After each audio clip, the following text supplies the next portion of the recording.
State کا کردار ہے وہ بالکل منافقت پر مبنی ہے. ان کے جعلی گواہ ہے, ان کے جعلی مقدمات ہیں, ان کے 2 نمبر جج ہے جو آتے ہیں وہاں پہ, اور ایسے ٹرائل کیا جاتا ہے جیسے وہ جج خود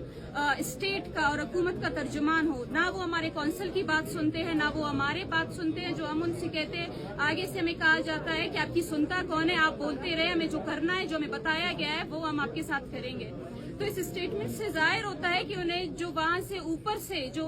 ISI, جو MI, جو اسٹیٹ ہے یا حکومت ہے, اور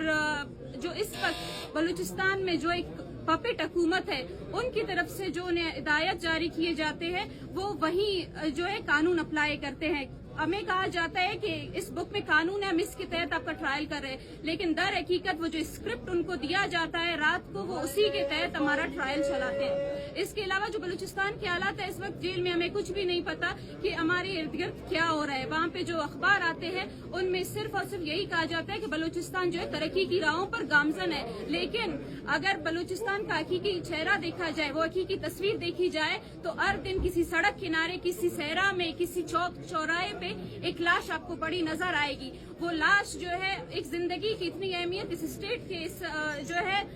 حکومت کی نظروں میں نہیں ہے جتنا کہ ایک روڈ بنانے والے کے, جتنا کسی پنجابی مزدور کا ہے. میں کہتی ہوں اگر وہ پنجابی مزدور کی زندگی کی اہمیت ہے تو ایک عام بلوچ نوجوان کی زندگی کی بھی اہمیت ہے کہ اس کے بھی کیس کو آپ کو رپورٹ کرنا چاہیے اپنے اخبار میں, آپ کے نیوز چینلز پہ اور آپ کے پوڈ کاسٹ میں. لیکن اگر دیکھا جائے تو بالکل بھی آج جس ٹرائل کا ہم سامنا کر رہے ہیں اس میں جن لوگوں کو کہیں پہ بھی مارا جائے تو ان پہ کہا گیا ہے کہ ان کو ڈاکٹر مارنگ بلوچ کے اماں پر مارا گیا ہے, انہیں بیبر بلوچ کے اماں پر مارا گیا ہے, یا شاجی کے اماں پر مارا گیا ہے. لیکن اگر اس ملک میں کوئی قانون ہے, اس میں اگر آئین فالو کیا جاتا ہے, تو آپ ان مقدمات کو باریک بینی سے دیکھیں اور پھر یہ فیصلہ کریں کہ ایک سیاسی تنظیم, ایک پرامن تنظیم کس طرح ایسے پرتشدد واقعات میں ملوث ہو سکتی ہے. بلوچ یکجہتی کمیٹی جو پاکستان کے آئین و قانون کے تحت اپنے تمام تر جو ہے کام کر رہی ہے, صرف اور صرف جو جبری گمشدگیوں کا مسئلہ ہے ہم صرف اسی پہ بولتے تھے. جو ماورائے آئین قتل کیے جاتے تھے بلوچستان میں, ہم انہی پہ بولتے تھے. لیکن آج ہمیں جن مقدمات میں جیل میں بند کیا گیا ہے وہ قتل کے مقدمات ہے, وہ دہشت گردی کے مقدمات ہے, وہ بم دھماکوں کے مقدمات ہے, اور وہ ایسے مقدمات ہیں کہ جن میں ہم نے قانون توڑنے کی کوشش کی ہے. اور ان کیسز میں ایسے گواہ پیش کیے جا رہے ہیں جنہیں سرکار نے خود بنایا ہوا ہے. جب عدالت لگتی ہے اس سے پہلے